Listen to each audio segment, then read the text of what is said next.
Bueno, continuando con estos pequeños videos ilustrativos, hoy estoy grabando, ya se darán cuenta, desde la escuela.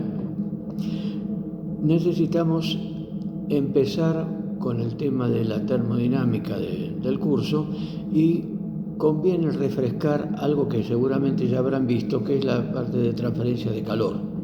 Para la parte de transferencia de calor, básicamente lo que nos va a interesar es ese intercambio de calor que sabemos que es una energía en tránsito junto con el trabajo mecánico, pero que se transfiere siempre en una determinada dirección, es decir, espontáneamente solamente podemos tener una transferencia de calor desde el lado que está más caliente hacia el lado que está más frío, es decir, en el sentido decreciente de las temperaturas. Esa es una regla que se va a terminar de cumplir siempre.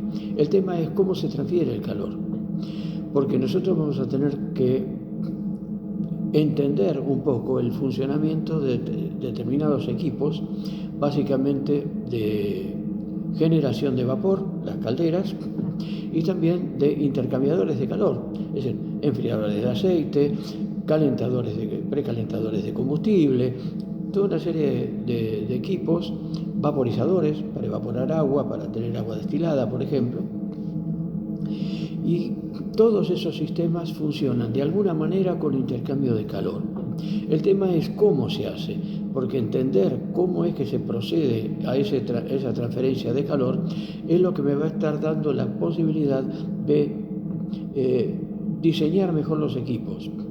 En muchos cursos de física se hace mucho hincapié en la transferencia de calor para, en general, impedirla, para aislar, que está bien, en algunas aplicaciones está, por ejemplo, fabricar heladeras, cámaras frigoríficas, necesitamos aislar del calor ambientes, edificios, pero en nuestro caso lo que nos interesa normalmente es mejorar la transferencia de calor, salvo el caso de las líneas de transferencia de vapor, por ejemplo, que para evitar que se vaya enfriando el vapor en la cañería tenemos que aislarla convenientemente. Pero básicamente, ¿en qué consiste todo esto? La forma natural más elemental de transferencia de calor que tenemos y que la que tomamos las experiencias desde chiquitos es justamente la de conducción. ¿Qué quiere decir? Que el calor se transfiere de molécula a molécula a través de una sustancia sólida.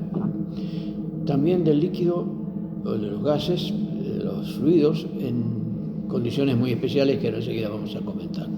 Pero básicamente lo que tenemos es la reflexión del sólido. Es decir, tenemos la sartén sobre el fuego, tomamos la parte del asa, de la manija, y si está caliente y es metálica, como suele ser, nos quemamos o sentimos una sensación de calor. ¿Por qué? Si el calor está en la llama abajo, porque de alguna manera se ha ido transmitiendo. Esa transmisión requiere, la que llamamos conducción, requiere de un elemento físico, es decir, tiene que haber una sustancia y tiene que haber moléculas que vayan transfiriendo la energía de unas a otras. Claro, ahora también tenemos la experiencia, si la sartén tiene el mango de baquelita, no sentimos tanto el calor, si es metálico sentimos más el calor. Quiere decir que las distintas sustancias, los distintos materiales, tienen distinta capacidad de transferir o no el calor. Pasa algo parecido con la electricidad, es decir, hay elementos que son buenos conductores del calor, de la electricidad, y otros que son malos conductores del calor, que son los aislantes. Y acá pasa lo mismo. En los metales, el fenómeno de transferencia de calor y de electricidad se debe fundamentalmente a la circulación de electrones, como en los metálicos, elementos metálicos, sea el hierro, sea el latón, sea el cobre, sea el aluminio. Los electrones libres tienen mucha facilidad para moverse. Naturalmente resulta que esos materiales son buenos transmisores del calor y buenos transmisores de la electricidad. En otros materiales amorfos no cristalinos, la movilidad de los electrones está restringida y por lo tanto la transferencia es por vibración de molécula sobre molécula. Eso retrasa la transferencia de calor y así se comportan los materiales aislantes, los plásticos, las baquelitas, la madera, etcétera, etcétera. Muy bien, continuando entonces con esto. resulta que tenemos también la posibilidad, para agotar la parte conceptual, de que los fluidos también puedan transmitir por conducción. Y de hecho transmiten por conducción. El tema está que los fluidos, como se ve en los cursos de física y mecánica de los fluidos, las partículas de fluido tienen movilidad. Y eso añade una pequeña variante. Si el fluido está confinado, como está confinado, por ejemplo, el aire en los ladrillos huecos o en las burbujas del telgopor, ahí no tiene posibilidades de movimiento. Entonces transmite por conducción porque no le queda más remedio, digamos, en forma coloquial. Pero si tiene posibilidad de movimiento, entonces aparece un hecho físico muy simple, que una partícula que se calienta se dilata. Entonces, al dilatarse, las partículas del fluido que tengamos se calientan, se dilatan. Si se dilatan, tienen más volumen para el mismo peso que otras partículas que están cerca. Resultado, al aumentar su volumen manteniendo el peso, baja su densidad. Al bajar la densidad, no queda más remedio que aceptar que va a aparecer entre esa partícula dilatada de menos densidad y la otra vecina de la misma sustancia, pero que está más fría y por lo tanto más densa, va a aparecer una componente de fuerza de Arquímedes. Entonces, esa partícula va a empezar a subir, suponiendo que el proceso sea de que el fluido se está calentando. Si se estuviera enfriando sería al revés. Entonces, esa movilidad hace que las partículas se empiecen a mover.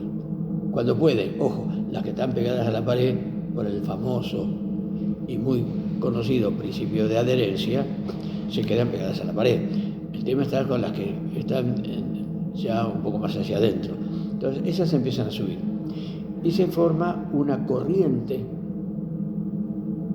ascendente si estamos calentando o descendente si se está enfriando, que se llama corriente de convección, corrientes convectivas.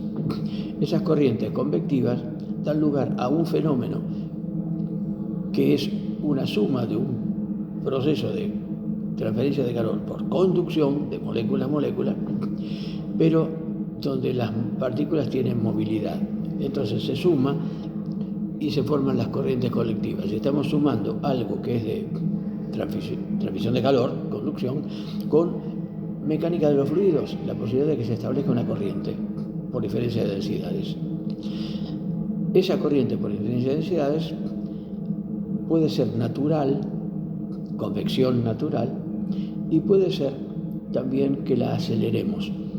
Si la podemos acelerar, desde chiquitos sabemos, me ponen el plato de café, de sopa o el café con leche muy caliente, no lo puedo tomar porque me quemo, entonces soplo, lo voy soplando. Al soplarlo, aumenta la tasa de transferencia de calor al ambiente, al aire, y por lo tanto se va a ir enfriando más rápido. O revuelvo con la cuchara la sopa.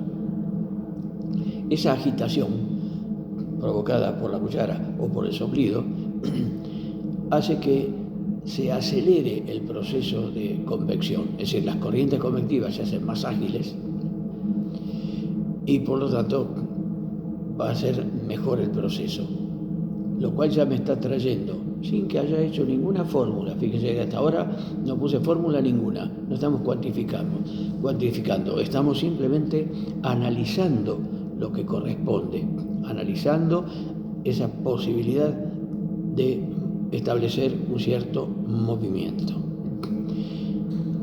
y una cierta transferencia de calor, porque ahora mi objetivo no es el movimiento en sí, es la transferencia de calor. Esa transferencia de calor se acentúa si lo muevo, si lo agito. Si mi interés es que no se transfiere calor, un efecto aislante, tengo que encerrar el fluido. Y ahí nace el telgopor, la lana de vidrio, la lana mineral, todos los ladrillos huecos, las frazadas, la lana, la ropa. Todo eso retrasa la transferencia de calor. ¿Por qué? Porque el aire que está entre las fibras constitutivas está encerrado. Y los fluidos, en particular los gaseosos, son muy malos conductores del calor. tienen muy baja conductividad térmica, al contrario que los metales, que tienen una muy alta conductividad térmica. Si me interesa favorecer el intercambio de calor, voy a tener que agitar de alguna manera. Ya vamos a ir viendo después en los intercambiadores de calor cómo se consigue eso. Lo mismo en los generadores de vapor, en las calderas. Y también la transferencia de calor en muchas otras máquinas. También, por supuesto, en los motores de combustión interna. Pero básicamente nosotros estamos ocupados más que nada con la parte de vapor e intercambiadores de calor. La parte de motores de combustión interna se la dejo al profesor correspondiente. Muy bien, dicho esto, tenemos dos formas básicas de transferencia de calor, que son la conducción y esa forma particular de la conducción que se manifiesta y recibe el nombre de convección, que es para los fluidos con libertad de movimiento. O sea, normalmente uno no lo dice, ya lo da por asumido. La otra forma posible de transferencia de calor es por radiación. La radiación da lugar a tratados, porque es una forma muy particular también de transferencia de calor, que también la conocemos desde chiquitos, porque si hace frío me pongo cerca de una ventana donde hay sol y voy a recibir el calor del solcito, como dicen en la calle, la estufa de los pobres. Pero ¿cómo la recibo? A través del vacío, es decir, son ondas electromagnéticas. Para algunas teorías, otras teorías son cuánticas, son como paquetitos de energía que se transportan y que se pueden transportar a través del vacío. Y los gases normalmente son transparentes. Ojo con esto, porque si no, no funcionarían bien las calderas. Lo que son transparentes es la radiación. ¿Qué quiere decir transparentes a la radiación? Que ni se calientan por radiación ni emiten calor por radiación, nada. Son los gases monoatómicos y biatómicos, que son los que constituyen el grueso de la masa de lo que tenemos como aire atmosférico. Pero los gases triatómicos, el dióxido de carbono y el vapor de agua, que resulta de la combustión de combustibles fósiles, o de hidrógeno, inclusive, esos sí son triatómicos, o sea, triatómicos o poliatómicos, sí tienen capacidad de absorber energía radiante y de emitir energía radiante. Ahora, si un cuerpo tiene capacidad de absorber energía, va a aumentar su temperatura, porque está aumentando su energía interna. Y la forma en que se manifiesta esa energía interna es la temperatura. Si emite, estaría enfriándose. Por lo tanto, en ese proceso de absorber y de emitir energía radiante, que todos los cuerpos la tienen, en mayor o menor grado, si se alcanza una cierta temperatura para ese cuerpo, es porque se logró un equilibrio entre lo que recibió y lo que emitió. Y eso me estaría definiendo la temperatura de equilibrio. Ese proceso de radiación, normalmente, cuando se trata de masas gaseosas, va a estar asociado con el fenómeno de convección. Con lo cual, cuando pasemos a la parte de matemática, vamos a ver que habrá que rebuscárselas, digamos, para tener un elemento práctico, algo que me permita trabajar con las dos en conjunto. Entonces, resumiendo, tenemos sustancias sólidas que tienen una cierta capacidad de transferir energía por conducción. Y eso será proporcional, por supuesto, a la diferencia de temperaturas. Es decir, si hay más diferencia de temperaturas, es más activa la transferencia de calor. Y si, según sea el material, con sus propias propiedades, sus capacidades intrínsecas. Eso termina definiendo un coeficiente que se determina en forma experimental en equipos especiales que me permiten definir esa propiedad. Esa propiedad se llama coeficiente de transferencia de calor por conducción. Es muy largo. Normalmente se lo abrevia y se llama coeficiente de conductividad o simplemente conductividad. Para la parte de convección también tenemos lo mismo. Dijimos, los gases tienen menos capacidad de transferir calor por convección y los fluidos líquidos tienen mayor capacidad. Entonces también tenemos que definir un coeficiente. Ahí la cosa cambia un poquito y cambia bastante en términos de complejidad, porque en última instancia los sólidos, la conductividad va a depender del material de la sustancia y del rango de temperaturas. No cambia mucho, pero cambia algo. Entre el rango de temperatura, a lo mejor son de 100 o 200 grados. Claro, si uno tiene que trabajar en esa rama, normalmente lo que hace es tomar un valor promedio y trabaja con un valor medio. Pero de ahí no pasan las complicaciones. En cambio, el coeficiente de convección, como ustedes después leerán, los que tengan mi libro o consigan mi libro en la biblioteca, en el capítulo 4 de transferencia de calor, que trato todo esto con mucho más detalle, por supuesto, el coeficiente de convección va a depender de la sustancia sólida, del elemento sólido que está transfiriendo el calor al fluido, de la posición y de la naturaleza de este elemento, si es una pared vertical, si es una pared horizontal, si son unas parrillas puestas así, como serpentinas, como los radiadores. En todos esos casos va a ir cambiando esa capacidad de transferir calor para la misma sustancia, para el mismo fluido. También la velocidad de agitación, si el fluido está en reposo, si el fluido se está moviendo. Es decir, que hay un sinnúmero de variables. Sonamos a la hora de decidir, necesito este valor de coeficiente. ¿Cuánto vale ese coeficiente? Y no tengo la menor idea. Es muy difícil, casi imposible, poderlo determinar en forma fehaciente para todas las condiciones posibles. Lo que se ha hecho es una serie muy grande de ensayos haciendo distintas combinaciones y determinando un coeficiente para cada una de esas combinaciones. Por lo tanto, tenemos toda una batería de datos y para poder hacer un cálculo, un problema determinado, lo que vamos a necesitar es disponer de la mayor cantidad de información previa posible, de modo tal que finalmente se pueda decir, para esta condición de funcionamiento el valor más aproximado y que puedo manejar con confianza es tal o cual.